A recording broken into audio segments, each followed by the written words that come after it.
So without using complex sentence formation और without using complex vocabulary कैसे इस topic को मैं 7+ बैंड का देखता हूं, आप देखते जाना प्रॉपर वीडियो को और आपको पता चलेगा भी आपको कैसे बहुत से एग्जामिनर, बहुत से इंस्टीट्यूट आपको मिसगाइड कर रहे हैं। आपको जस्ट एक टेम्पलेट के बीच में उन्होंने बाउंड कर दिया है, कैसे आप बिल्कुल इजी वे के साथ टास्क 2 को लेकर 7+ तक लेकर जाओगे। आपके सामने लिखूंगा इंट्रो, आपके सामने लिखूंगा बहुत वीपीज, कंक्लूजन तक जाऊंगा, बहुत कुछ सीखने को मिलेगा। बस आप वीडियो के साथ जुड़े रहना। सबसे पहले टॉपिक देखिए। टॉपिक बोल रहा है more and more wild animals are on the verge of extinction and others are on endangered list. What are the reasons for this and what can be done to solve this problem? ठीक है, देखिए topic या कोई भी चीज, topic यहाँ पर main चीज नहीं है। जो मैं सिखा रहा हूं वो है तरीका। आपको देखना है भी कैसे इंट्रो सर ने स्टार्ट की, कैसे सर ने आपका एग्जांपल्स दिया, कैसे सर ने बीपी को स्टार्ट किया, एंड क्या कंक्लूजन कैसे लिखा। मेन आपने वो सीखना है, आइडियाज नहीं सिखा रहा, तरीका सिखा रहा हूं। ठीक है, चाहे मैंने पहले वीडियो बहुत सी बनाई है लेकिन फिर भी हर वीडियो में आपको कुछ नया मिलेगा। सबसे पहले देखिए, जैसे कि मैंने टॉपिक को रीड किया, थोड़ा एक्सप्लेन कर दूं। टॉपिक कह रहा है भी बहुत से वाइल्ड एनिमल्स आज कल किस पर हैं, वर्ज ऑफ एक्सटिंक्शन, मतलब खत्म होने की कगार पर हैं। कि आजकल बहुत से जो जंगली जानवर हैं वो खत्म हो रहे हैं और others are on endangered list. भी कह रहे हैं भी कुछ तो खत्म होने की कगार पर हैं, कुछ ऐसे हैं जो एंडेंजर्ड लिस्ट है। एंडेंजर्ड लिस्ट का मतलब बच्चे ये होता है कि आने वाले कुछ सालों में खत्म हो जाएंगे। उन जानवरों की, उन एनिमल्स की जो लिस्ट है उसे एंडेंजर्ड लिस्ट कहते हैं। तो यहाँ पर आपके पास क्वेश्चंस हैं, रीजंस क्या है और सॉल्यूशंस क्या है। मतलब सीधा सीधा डायरेक्ट क्वेश्चन टाइप है। एक बीपी में आप रीजंस बताओगे, सेकंड बीपी में आप इसका सॉल्यूशन बताओगे। तो सबसे पहले मैं आपको बता दूं, ideas is not a big deal. सबसे पहले मैं आपको बता दूं गलतियां बच्चे कहां पर करते हैं। आजकल 80% बच्चे क्या कर रहे हैं, 80% बच्चे अपना जो इंट्रो लिखते हैं, इंट्रो में सबसे पहले उन्होंने जनरल लाइन डाल देनी है, देन पैराफ्रेजिंग करेंगे, देन अपनी थेसिस लिखेंगे। कैसे जनरल लाइन डाल देंगे, लाइक आपके इन्वायरमेंट की कोई जनरल लाइन डाल देंगे, है ना। ऐसी इन्वायरमेंट पे जनरल लाइन डाल दी, पैराफ्रेजिंग कर दी एक एक वर्ड की। ठीक है, वाइल्ड एनिमल का लिख दिया, वर्ज का लिख दिया, एक्सटिंक्शन का लिख दिया, ऐसे एक एक सिंगल वर्ड की पैराफ्रेजिंग कर दी।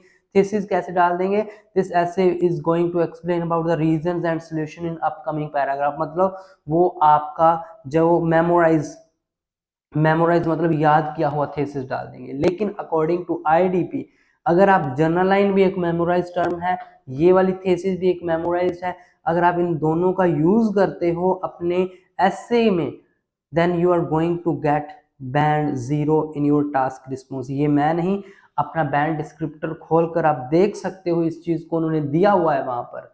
ठीक है, तो मैं आपको बताता हूं भी लिखना कैसे है। सबसे पहले आपको इंट्रो में क्या करना है, बिल्कुल सिंपल सी पैराफ्रेजिंग, जो बिल्कुल सिंपल हो, जिसमें कोई कॉम्प्लेक्स वोकैबुलरी यूज नहीं करूंगा। और सेकंड मैं दूंगा, एक तो पैराफ्रेजिंग करूंगा सिंपल, दूसरा दूंगा आंसर टू द क्वेश्चन। इन दोनों क्वेश्चंस का आंसर देके जाऊंगा, ये लिख के नहीं जाऊंगा I am going to explain upcoming, वरना आंसर परफेक्टली अपने आइडियाज बताऊंगा। देखिए कैसे मैं हमेशा अपनी intro normal, it can be seen, it is considered, ऐसे स्टार्ट करता हूं। तो यहां पर मैं अपनी इंट्रो जैसे स्टार्ट कर रहा हूं, so it can be seen that, more and more को मैं लिख देता हूं मैनी एनिमल स्पेशीज आर। तो यहां पर वर्ज ऑफ एक्सटिंक्शन मतलब खत्म होने की कगार। वर्ज को मैं एज भी लिख सकता हूं ना, एज भी एक किनारा ही होता है, खत्म होने के किनारे पर। So species are reaching on edge of extinction, that's it. तो वो बहुत से एनिमल खत्म होने की कगार पर पहुंच रहे हैं या पहुंच चुके हैं, जैसे भी आप लगा लो। तो ये मैंने सिंपल सी पैराफ्रेजिंग कर दी। देखो पैराफ्रेजिंग का मतलब क्या होता है, जो यहां पर इन्होंने ये लाइन लिखी है ना, इसका जो मतलब निकले वही सेम जो आप पैराफ्रेजिंग करोगे उसका भी सेम मतलब ही निकलना चाहिए। हर अब मैं वर्ड टू वर्ड नहीं करूंगा। कई बच्चे कहोगे सर आपने ये तो एंडेंजर्ड लिस्ट डाला ही नहीं। यार मैं नहीं डालूंगा, क्योंकि इस लाइन से ये एक्सप्लेन हो रहा है अभी मैं जो बात कर रहा हूँ वो ये है कि बहुत से एनिमल आजकल खत्म होने की कगार पर पहुंच चुके हैं वाइल्ड एनिमल्स जो स्पीसीज हैं वो खत्म होने की कगार पर पहुंच रही हैं। यही इसका मतलब है, यही इसका मतलब है। So I don't use something just to increase my world limit. मैं सिंपल और स्ट्रेट फॉरवर्ड बात करूंगा और बिल्कुल सिंपल करूंगा, ठीक है। अब रीजंस क्या है, मेरा पहला क्वेश्चन, अब मैंने पैराफ्रेजिंग कर दी। अब मैंने कहा था आंसर टू द क्वेश्चन, तो पहला पहला क्वेश्चन है रीजंस। तो सबसे पहले मैं रीजन लिख लूं। देखो रीजंस आपको पता ही है, एक तो जंगल काट रहे हैं, है ना, डिफोरेस्टेशन, दूसरा आप हंटिंग लगा सकते हो। तो ये दोनों रीजन यहाँ पर मैं लिखने जा रहा हूँ। सो क्वेश्चन पहले का आंसर है this can be caused, this can be caused because of destruction of their natural habitat. Okay, natural habitat मतलब जंगल, उनका जो नेचुरल हैबिटेट है उनका डिस्ट्रक्शन हो रहा है, उनको खत्म कर रहे हैं लोग। तो फर्स्ट रीजन इज दिस, ठीक है। सेकंड, जैसे कि मैंने आपको बताया था हंटिंग, सो आप लिख दो overhunting. So these are the two main reason. तो सोल्यूशन आप कुछ भी लगा सकते हो कि अब जो प्रॉब्लम है उन्हीं का सोल्यूशन लगाओगे। तो सोल्यूशन जैसे जो पेड़ काट रहे हैं उनको रोकना चाहिए, स्ट्रिक्ट रूल्स लाने चाहिए, हंटिंग को बैन करना चाहिए, ऐसे आपके सॉल्यूशंस हो जाएंगे। सो सॉल्यूशंस को भी परफेक्टली यहाँ पे राइट करके जाऊंगा मैं। So the solutions are banning, so the solution solutions are banning the deforestation को बैन करें, and imposing strict laws against hunting. दोनों प्रॉब्लम के दोनों के सॉल्यूशंस यहाँ पे मैंने बता दिए हैं। डिफोरेस्टेशन को बैन कर दे और स्ट्रिक्ट लॉ लेकर आए hunting against. So this is a perfect intro, ठीक है। Simple paraphrasing and perfectly answer दिया है दोनों क्वेश्चंस का जो इंट्रो ने पूछा था। So according to IDP this is a perfect intro. I think आपके लिए लिखना भी आसान है, एग्जामिनर के लिए समझना भी आसान है, उसको प्रॉपरली समझ लग गया है कि बच्चे के पास बड़ी अच्छी सी बच्चे का तरीका बहुत अच्छा है और सिंपली आपको बात समझा दी उन्होंने कि ये और ये दो रीजंस थे, ये और दो सॉल्यूशंस थे। यहाँ पर कुछ भी ऐसा लिखने की जरूरत नहीं है। I am going to explain in upcoming paragraph, क्योंकि ऑब्वियस सी बात है अपकमिंग पैराग्राफ तो आएंगे ना, इंट्रो छोड़कर तो नहीं जाने वाले। राइटिंग क्या है अकॉर्डिंग टू आईडीपी, एक आईडीपी के मैंने एग्जामिनर से बात की, सर्टिफाइड टीचर्स थे, उन्होंने कहा है राइटिंग क्या है, राइटिंग इज जो आप लिख रहे हो ना, आप ये वर्ड को याद कर लीजिए, इजी टू अंडरस्टैंड, ये 3 वर्ड याद कर लीजिए। मतलब लिखना ऐसा that is easy to understand for examiner.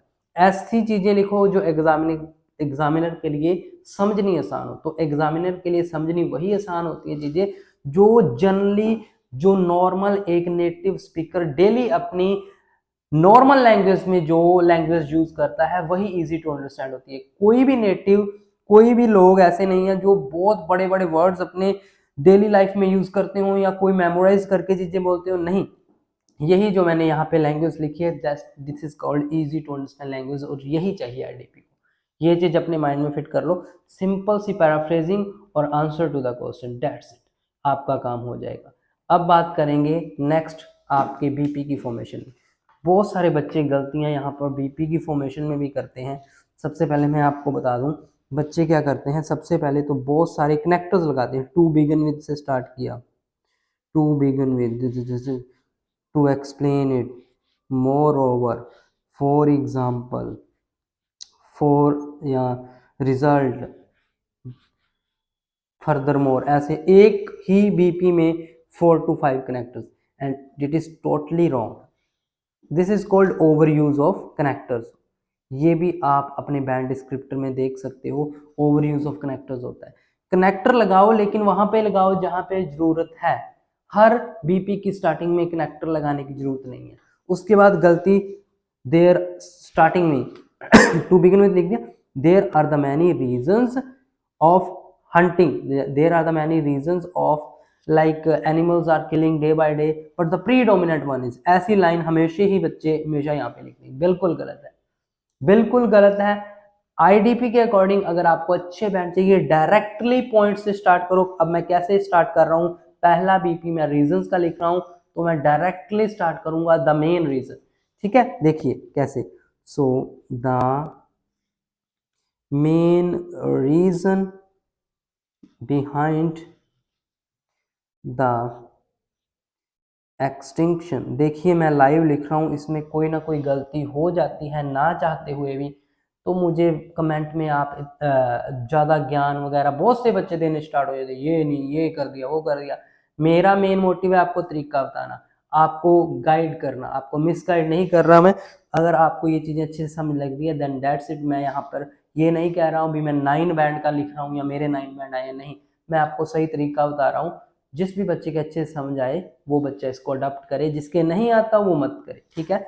So the main reason behind the extinction of some important species, तो यहाँ पर मैंने मेन रीज़न बता रहा हूँ जो इम्पोर्टेंट स्पेसिस जो कि एक्सटिंक्ट हो रही है। सबसे पहला रीज़न ऊपर मैं लिख कर गया था, डिफॉरेस्टेशन, ठीक है, या फिर उनकी destruction of their natural habitat. So वही चीज़, पहला रीज़न यही मैं लिख रहा हूँ, इज डिस्ट्रक्शन था, वहाँ पे मैंने यहाँ पे लॉस लिख दिया, तो लॉस ऑफ देयर नेचुरल, वहाँ पे हैबिटेट था, यहाँ पे शेल्टर। तो थोड़े से पॉइंटों को मैंने घुमाकर सेम ही चीज, मेन रीजन मेरा यही था, वही मैंने यहाँ पे लिख दिया। तो अब मैं करूंगा इसको एक्सप्लेन। तो यहाँ पर मैंने कोई टू बिगिन विथ नहीं लगाया, ना ही मैंने यहाँ पर टू एक्सप्लेन इट लगाने जा रहा हूँ। मैं सीधा सीधा ये बता रहा हूँ भी उनका नेचुरल हैबिटेट या नेचुरल शेल्टर लॉस हो रहा है या डिस्ट्रक्ट होने से कैसे एनिमल्स एक्सटिंक्शन की ओर जा रहे हैं, तो उस चीज को मैं यहाँ पे एक्सप्लेन कर रहा हूँ। तो मैंने सीधा लिख रहा हूँ, दिस मीन्स दैट, इसका मतलब ये है, मतलब इस पॉइंट को मैं एक्सप्लेन करूंगा। This means that humans are continuously cutting down the trees। तो ह्यूमंस जो है लगातार ट्रीज को काट रहे हैं फॉर देयर पर्सनल यूज, कह सकते हो, for their personal use, like to make highways, to make highways कह सकते हो, या फिर अपने बिजनेस के लिए हैं, and roads in the forest areas. सबसे ज़्यादा तो पेड़ इसीलिए ही, मतलब बहुत बड़े जो गवर्नमेंट में जिसमें लाइक इन्वॉल्व है वो यही है, ठीक है। बहुत से रोड्स, बहुत से हाईवेज जंगलों के बीच में निकलते हैं, तो बहुत बड़ी संख्या में पेड़ों को काटा जाता है। आपने भी आजकल देखा होगा, रोड छोटा है, उसके दोनों तरफ ट्रीज लगे हुए हैं, लेकिन रोड अब गवर्नमेंट क्या करती है, मुझे हाईवे बनाना है, दोनों तरफ के ट्रीज को काट देते हैं और हाईवे का जो साइज है बड़ा कर देते हैं, लेकिन पेड़ बहुत कट गए। तो वही चीज है, हाईवेज भी बहुत बड़ा कारण है, ठीक है। अब यहाँ पे मैंने लिख दिया है, अब ये आपका एक्सप्लेन कर दिया। अब सबसे बड़ी गलती आजकल बच्चे कर रहे हैं एग्जाम्पल्स में, बच्चे सर्वे वाले एग्जाम्पल्स डाले हैं भी, इतने परसेंट ऑफ पीपल सर्वे जो उनके न्यूज़पेपर्स के, बिल्कुल गलत है, टोटली बैन किया हुआ है आईडीपी ने सर्वे वाला एग्जाम्पल।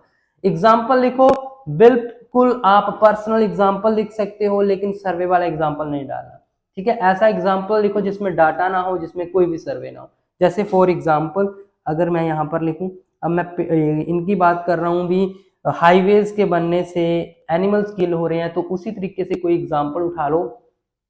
सो जैसे कुछ भी जरूरी नहीं है एग्जांपल किसी गांव का हो, कहीं का भी, पर्सनल भी लिख सकते हो। सो जैसे due to development of roads many dear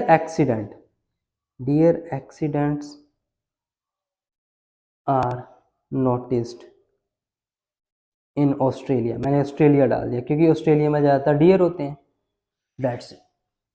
तो ऐसे एग्जाम्पल्स भी आप नॉर्मली लिख सकते हो, दैट्स इट, ठीक है। तो पहला पॉइंट मैंने लिख दिया है, उसको एक्सप्लेन भी कर दिया, एग्जाम्पल भी डाल दिया। सेकंड पॉइंट था मेरा हंटिंग का, तो मैं सेकंड पॉइंट लिख रहा हूँ। तो अब मेरा कनेक्टर नेक्स्ट आ रहा है मोर ओवर, यहाँ पे मुझे जरूरत है इसलिए मैं यहाँ पे लगा रहा हूँ, ठीक है। सो मोर ओवर, सेकेंड था hunting. Hunting is also considered or hunting is also considered as a significant factor, as a significant factor of this issue, this issue, इससे क्या होगा उनको पता चल जाएगा। अभी मैं सेकंड पॉइंट लिखने जा रहा हूँ, ठीक है। अब मैं इसको ज़्यादा बड़ा नहीं करूँगा क्योंकि पहले ही बीपी बहुत बड़ा हो रहा है। तो हंटिंग से कैसे लाइक ख़त्म हो रहे हैं, एनिमल एक्सटिंक्शन की तरफ जा रहे हैं। हंटिंग क्यों होती है? बिजनेस के लिए होती है। तो वही चीज़ यहाँ पे मैं लिख देता हूँ। So as the hunting is going out of limit, क्यों? बिकॉज बिजनेस बन चुका है, because it becomes a highly profitable business to kill the unique animals. Unique animals को किल करो and sell their body parts, और उनके parts को बेच दो। डिमांडेड पार्ट्स लिख सकते, डिमांडेड पार्ट्स, दैट्स इट। मारो, और जो यूनिक एनिमल्स हैं उनको ढूंढो, उन्हें मारो और उनके पार्ट्स को बेच दो। जैसे कि सबसे बड़ा एग्जांपल हाथी के दांतों का व्यापार जो होता है, ठीक है, वही मैं यहाँ पे एग्जांपल डाल रहा हूँ। जैसे हाथी सबसे ज्यादा अफ्रीका में होते हैं, मैं यहाँ पे उठा लेता हूँ। जैसे इन अफ्रीका ए, देखो मैं परसेंटेज नहीं लिख रहा, परसेंटेज की जगह पे मैं लिख रहा हूँ a vast amount of elephants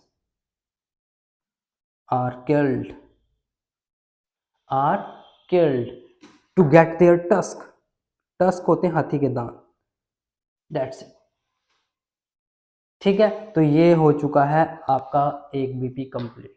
and लिखना है, एंड यहाँ पे नॉर्मल सा मैं लिख देता हूँ 10। देखो हंटिंग भी ह्यूमंस कर रहे हैं, डिफोरेस्टेशन भी ह्यूमंस कर रहे हैं, मतलब humans are mostly responsible for the extinction of animals. So humans are, 10 humans are responsible mostly behind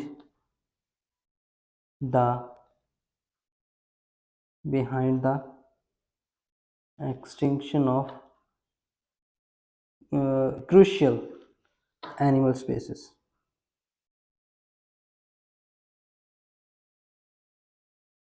That's तो ये रहा आपका एक परफेक्ट बॉडी पैराग्राफ, जिसमें कोई मैंने इररेलेवेंट चीज नहीं लिखी, डायरेक्टली वही चीजें लिखी हैं जो एग्जामिनर को चाहिए। तो ये आईडीपी कह रही है भी ऐसे लिखना है। देखो ये जो सारी चीजें मैं उठा रहा हूँ, जो ये सारी चीजें मैंने लिखी हैं, तो ये मैंने कोई ऐसे नहीं लिख दी, ये सारी की सारी मैंने आईडीपी की वेबसाइट से, या मैं बहुत से आईडीपी के सर्टिफाइड टीचर्स से मेरे कांटेक्ट हुए हैं, मेल्स के द्वारा उनसे बातें हुई है, क्लासेस ली हैं, उनके बाद ये सारी चीजें मुझे सीखने को मिली है। और ये मेरा जितना भी 4-5 साल का एक्सपीरियंस है। देखिए मेरी क्लास तो अभी होल्ड पे है, क्लास अभी मैं नहीं ले रहा, लेकिन जो भी बच्चे आईएलटीएस की प्रैक्टिस कर रहे हैं या उनका वर्क परमिट है, चाहे जीटी का बच्चा है चाहे एकेडमिक का बच्चा है, मैंने उनके लिए एक अल्टरनेटिव लेकर आया हूं। मैंने उनके लिए एक राइटिंग कोर्स डिजाइन किया है, जिसमें मैं उनको प्रोवाइड करवा रहा हूँ रिकॉर्डेड लेक्चर्स। और ये लेक्चर्स ऐसे लेक्चर्स हैं जो YouTube पर नहीं है, ये वो लेक्चर्स हैं जो YouTube पे नहीं है।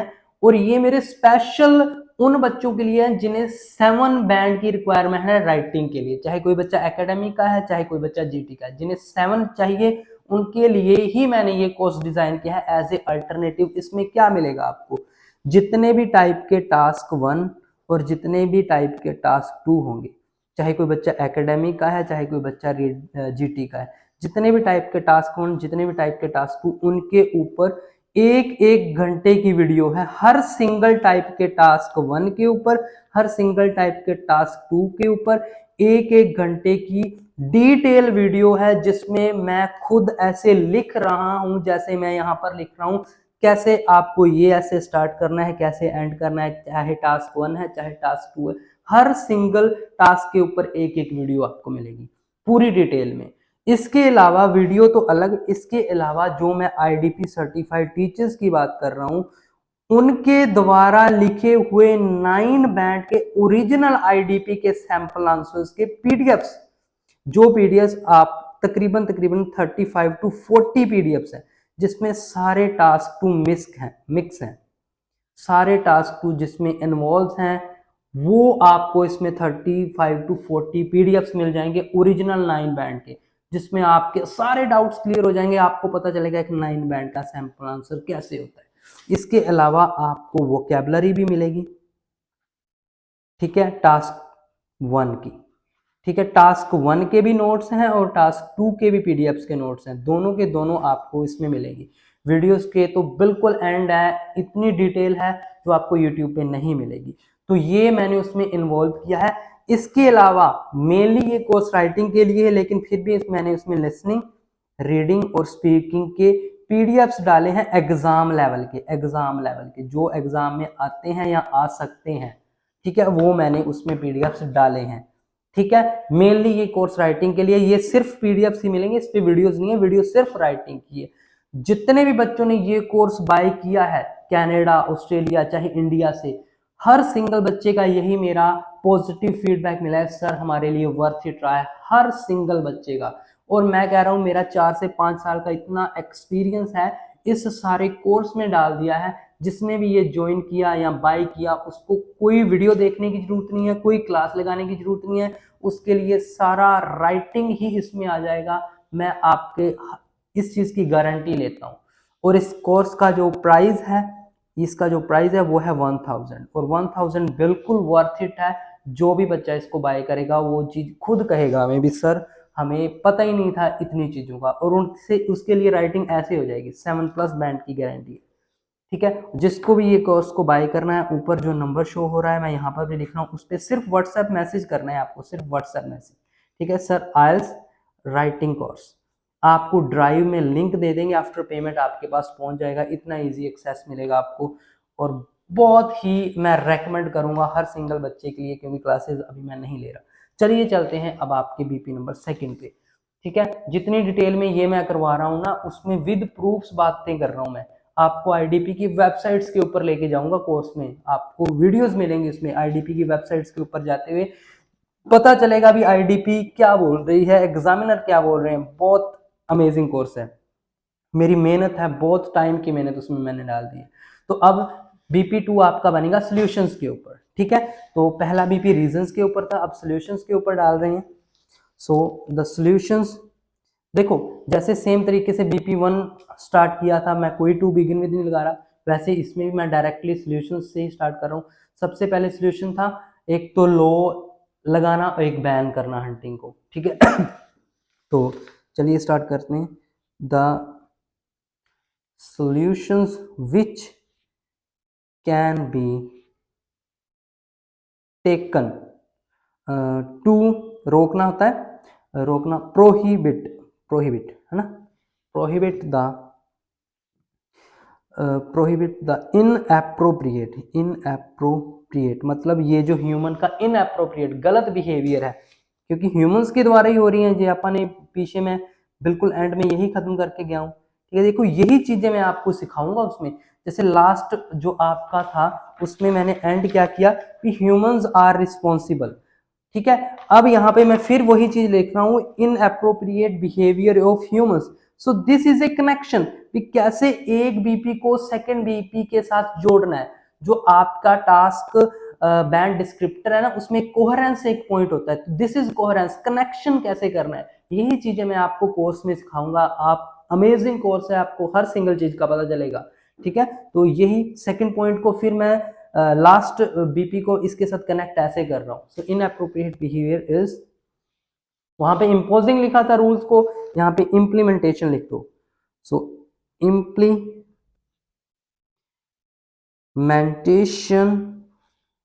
ऑफ, देखो स्पेलिंग्स थोड़ी बहुत ऊपर नीचे हो जाए तो don't worry, rules and regulation, क्योंकि मैं अपने आप को कोई ये नहीं कह रहा परफेक्ट हूँ, गलतियां होती हैं।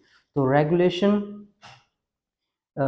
एक तो आगे implementation of strict rule and regulation, दोनों को लिख दो। Against hunting and deforestation, against hunting and deforestation. अब यहाँ पे एक एक करके इसको एक्सप्लेन कर देते हैं। तो सबसे पहले मैं इम्प्लीमेंटेशन, सबसे पहले प्रॉब्लम थी हाईवे की, है ना, हाईवे बना देते हैं, उसको रोकना पड़ेगा। तो हाईवे को तो गवर्नमेंट का हाथ आएगा, तो गवर्नमेंट को ही रोकना पड़ेगा। So government of every nation should introduce, उनको इंट्रोड्यूस करने चाहिए न्यू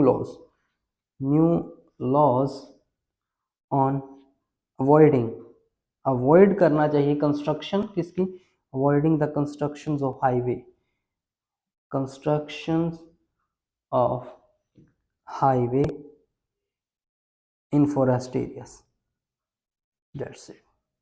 फॉरेस्ट एरियाज में नहीं बनने चाहिए हाईवेज। इसी में ही मैं दूसरा भी एक्सप्लेन कर देता हूँ, हंटिंग वाला।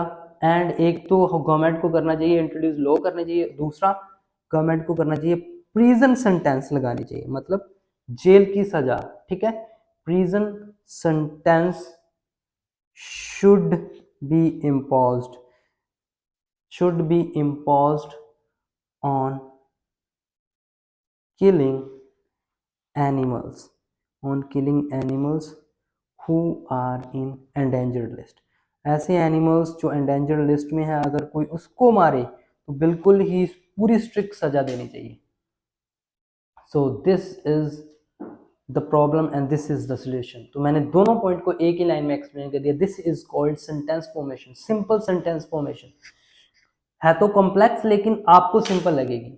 यही चीजें मैं अपने कोर्स में भी सिखाऊंगा, ठीक है। तो यहाँ पर अब मैंने बता दिया, अभी गवर्नमेंट को इसमें आना चाहिए, गवर्नमेंट ही इसको सही कर सकती है, वो लॉ लेकर आ सकती है और प्रिजन सेंटेंस लगा सकती है। तो ऐसा कोई एग्जांपल यहाँ पर मैं अब ठोक दूंगा जिससे पहले क्या था, अभी उनकी काउंटिंग कम थी, गवर्नमेंट ने कोई लॉ लगाया और एनिमल्स की काउंटिंग दोबारा रिटेन हो गई। जैसे कि ऑस्ट्रेलिया का उधर एग्जांपल दिया था, ऑस्ट्रेलिया का ही मैं इसमें दे देता हूँ। This is called coherence. So for example, ताकि कनेक्शन बना रहे दोनों में, ठीक है, एग्जामिनर कंफ्यूज ना हो। So Australia is the only country which become capable to retain the counting of यहाँ पे कैंगारूज लगा दो, वहाँ पे डियर था, थोड़ा डिफरेंस लगा देते हैं। Kangaroos who are on extinction, मतलब कैंगरूज थे जो वो पहले बिल्कुल खत्म होने की कगार पर पहुंच चुके थे, लेकिन उसको दोबारा रिटेन किया। लेकिन कैसे रिटेन किया, अब वो भी यहाँ पे बताना पड़ेगा। It is only possible due to strict rule and regulation, क्योंकि उन्होंने रूल और रेगुलेशन अपने स्ट्रिक्ट किए।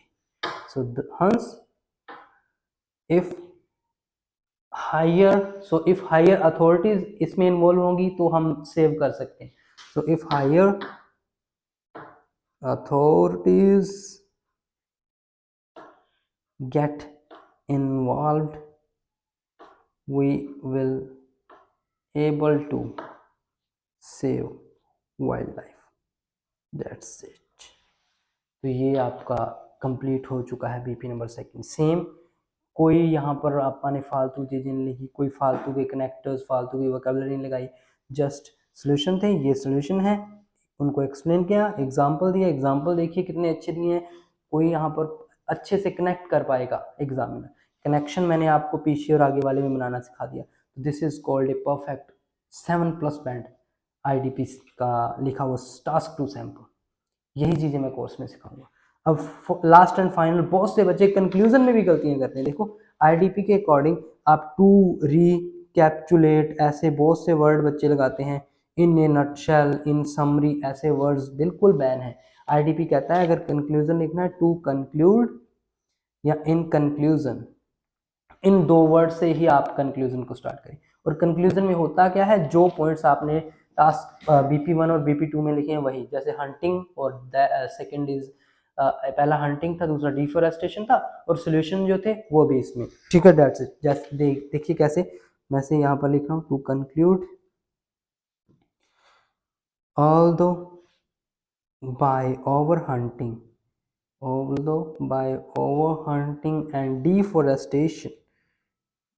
and deforestation we are losing some important species। ठीक है, हालांकि डिफोरेस्टेशन और ओवर हंटिंग से आप बहुत सी इंपॉर्टेंट स्पेसीज को खो रहे हैं, लेकिन हाउएवर फिर भी आप इसको रिटेन कर सकते हैं अगर गवर्नमेंट चाहे तो। Can be we can be solved this problem. देखिए राइटिंग मेरी थोड़ी सी ऐसी है, लेकिन आपको समझ पूरी आएगी। ठीक है, उसके लिए बाय जो चीज़ ऊपर लिखी थी, इंडल्जमेंट ऑफ लॉ मेकर्स, मतलब आपकी गवर्नमेंट।